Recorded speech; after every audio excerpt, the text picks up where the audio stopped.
warahmatullahi wabarakatuh. Salam sehat sahabat RAM. Kita kembali lagi bincang sehat bersama Dr. Anggraini Wisni. Selamat siang, Dok. Siang, Mbak Tika.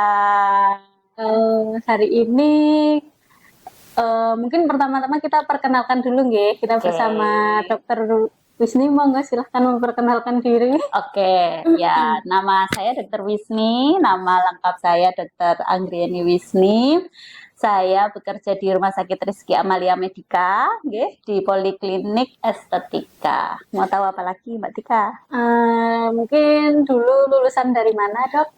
TK, SD? Ya, dari TK sampai perguruan tinggi juga boleh, Dok. Ya, saya lahir di Kulon Progo, jadi orang asli daerah sini ya. Kemudian merantau ke Jogja, SMA di Jogja, kemudian kuliah di Semarang, di Universitas Diponegoro, lalu melanjutkan S2 anti-aging ya di Bali, di Udayana. Dan terakhir pendidikan saya di UMY itu mengambil magister administrasi rumah sakit.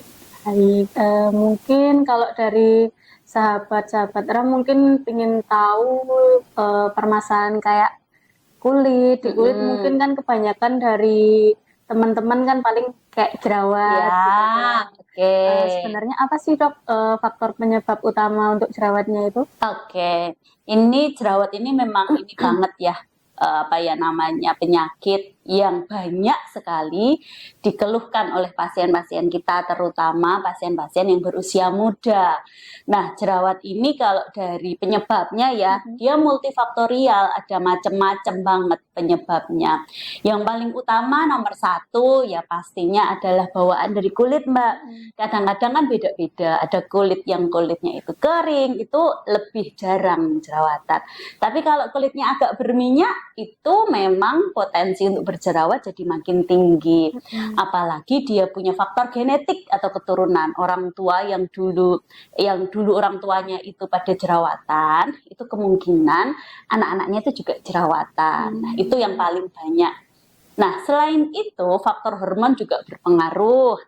Kemudian faktor makanan, lingkungan, dan infeksi itu menjadi salah satu faktor yang kemudian memperberat terjadinya kejadian jerawat tersebut. Jadi kalau penyebab utama, kita tidak bisa mendefinisikan antara satu orang dengan orang yang lainnya akan sama. Biasanya kita harus lakukan dulu assessment. Oh, kayaknya ini jerawatnya seperti ini, sebab utamanya seperti ini, seperti itu. Tapi memang dia multifaktorial. Gitu, Mbak Tika. Kalau ini untuk penanganan dari jerawatnya sendiri itu, apakah dari treatment atau pengobatan, atau bisa dari kayak menghindari makanan-makanan kayak gitu, atau yang seperti gimana, Dok? Ya, ini juga pertanyaan yang paling sering ditanyakan oleh pasien ya, Mbak Tika ya. Jadi gimana biar jerawat itu bisa sembuh gitu ya. Yang nomor satu adalah faktor terutama yang nempel ke kulit dulu. Nah, jadi teman-teman yang pada punya jerawat, kita harus pinter-pinter nih Mbak Tika, milih skincare. Jangan memilih skincare yang sifatnya komedogenik. Contoh komedogenik itu misalnya nih kalau kita pilih bedak, dia bedaknya yang nutup kayak gitu ya, dia yang coveragenya tinggi, itu biasanya dia komedogenik.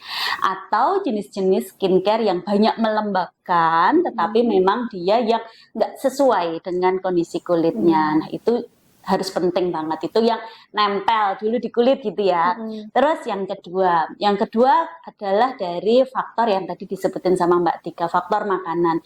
Kita ubah dulu nih pola kehidupan kita, karena memang sangat terkait antara jerawat dengan pola kehidupan kita.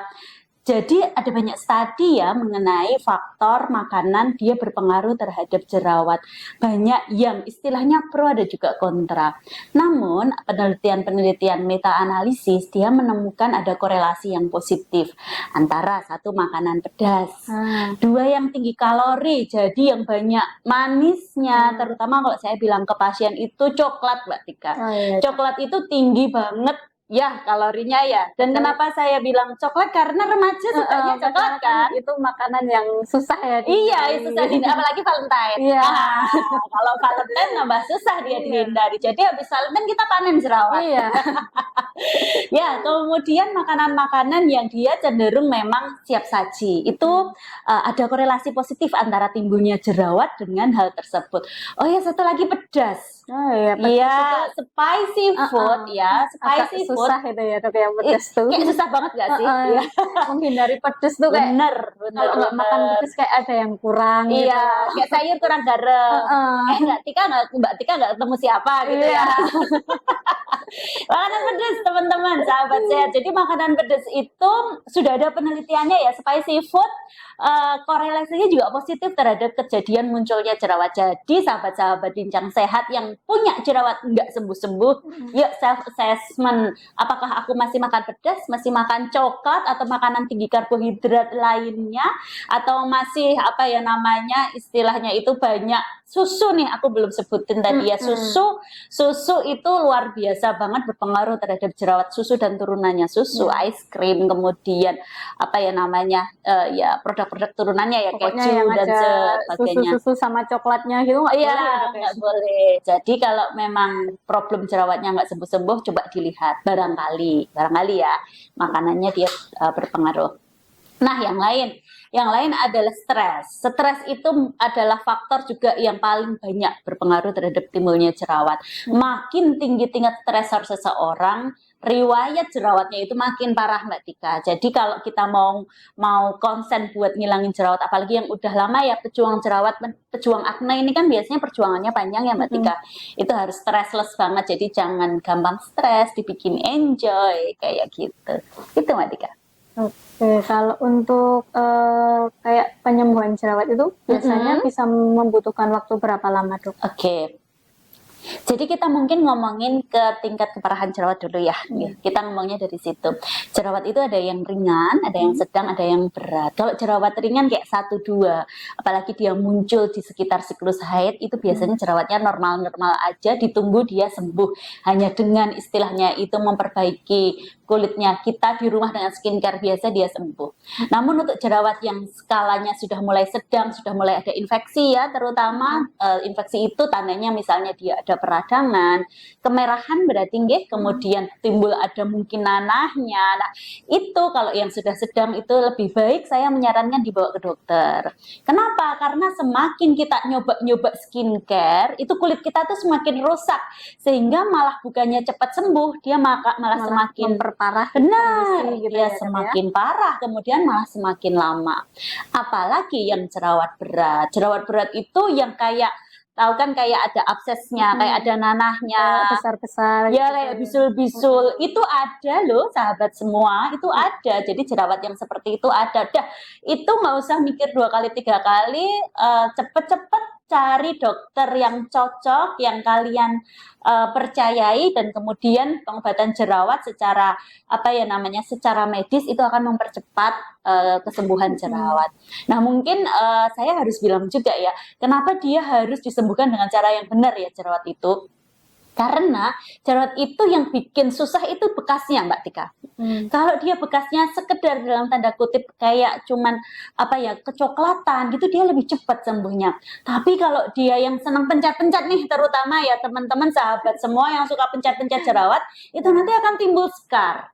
Sekar atau bekas jerawat, tahu kan yang jeglong-jeglong gitu ya, yang kayak apa ya namanya ya, yang enggak jadi mukanya nggak rata kayak gitu, berpori-pori besar, iya tapi gede-gede. Nah gede-gede, itu kalau nggak ditreatment dengan baik itu seumur hidup Mbak Tika nggak sembuh. Nah itu nanti kita ngomong lagi nanti untuk penyembuhan jerawat yang ke arah bekasnya, itu juga nanti modalitasnya ada macam-macam.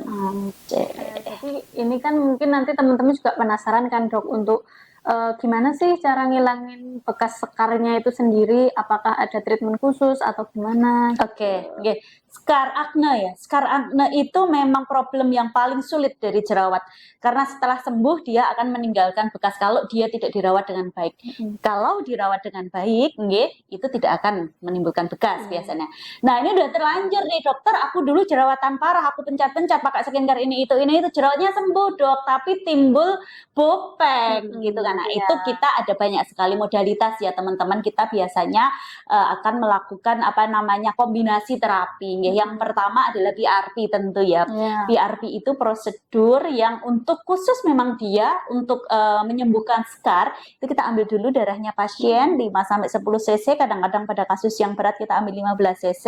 Lalu kita centrifuge, kita proses khusus, kemudian kita tambahi ya dengan vitamin-vitamin tertentu, lalu kita gunakan sebagai treatment PRP di bekas jerawat tersebut.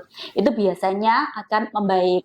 Nah, setelah itu dia juga kita kombinasi dengan metode subsisi. Kalau Mbak Tika pernah sering dengar ya. Ya. Subsisi itu dia tujuannya adalah untuk membebaskan skar atau bopeng ini dari jaringan yang di bawahnya. Karena modalitas apapun kalau kita gunakan tapi dia sekarnya itu masih ketarik sama kulit di bawahnya, itu dia tidak akan sembuh. Makanya kita subsisi dengan metode yang tepat, itu akan mempercepat sembuhnya jerawat. Nah, selain itu juga microbotox, Mbak. Microbotox ini kita lakukan pada pasien-pasien yang cenderung dia memang minyaknya banyak begitu ya, dan dia biasanya dalam skar itu berpengaruh secara positif karena dia bikin muka lebih glowing, kemudian lebih kenceng, lebih seger, dan jadi lebih cantik kayak Mbak Tika. Mungkin sementara untuk materi yang jerawat sampai di sini dulu ya. Tapi semisal nih ada teman-teman nih yang mau konsultasi sama dokter di klinik nih, biasanya dokter praktek hari apa aja nih di klinik? Saya praktek di Rizky Amalia Medica nggih, Jalan Brosot Wates kilometer 5, Mumirejo, Lendah Kulon Progo. Praktek dari hari Senin sampai dengan hari Sabtu. Senin sampai Jumat saya praktek dari jam 8 pagi sampai jam 7 malam, nanti dengan perjanjian tentunya nggih. Kemudian yang hari Sabtu dari jam 8 pagi sampai dengan jam 4 sore. Nanti kalau mau lihat-lihat, mau tahu kayak mana polinya, boleh divisit Instagram kita. Kita ada Instagram khusus ya untuk poliestetika di @poliestetika_dr.wisni. Saya ulangi, poliestetika _dr.wisni, nanti mungkin ditulis boleh ya. Untuk bisa divisit Instagramnya buat teman-teman lihat-lihat, di situ ada perawatan apa saja, before after seperti apa, testimoninya gimana dari pasien-pasien kita, itu bisa. Di situ juga udah ada tombol kontak, jadi nanti langsung tersambung dengan sistem di kami sehingga kita bisa langsung tanya jawab di tombol kontak tersebut. Gitu. Berarti udah lengkap ya dok ya? Insya Allah. Ya. Nanti bisa di follow untuk Instagramnya Poliestetika Dr. Wisni ya teman-teman. Bagi teman-teman yang ingin tahu lebih lanjut tentang kesehatan atau mungkin yang lainnya, bisa like, komen, dan subscribe di YouTube-nya Rizky Amalia Medica. Terima kasih. Wassalamualaikum warahmatullahi wabarakatuh. Waalaikumsalam warahmatullahi wabarakatuh.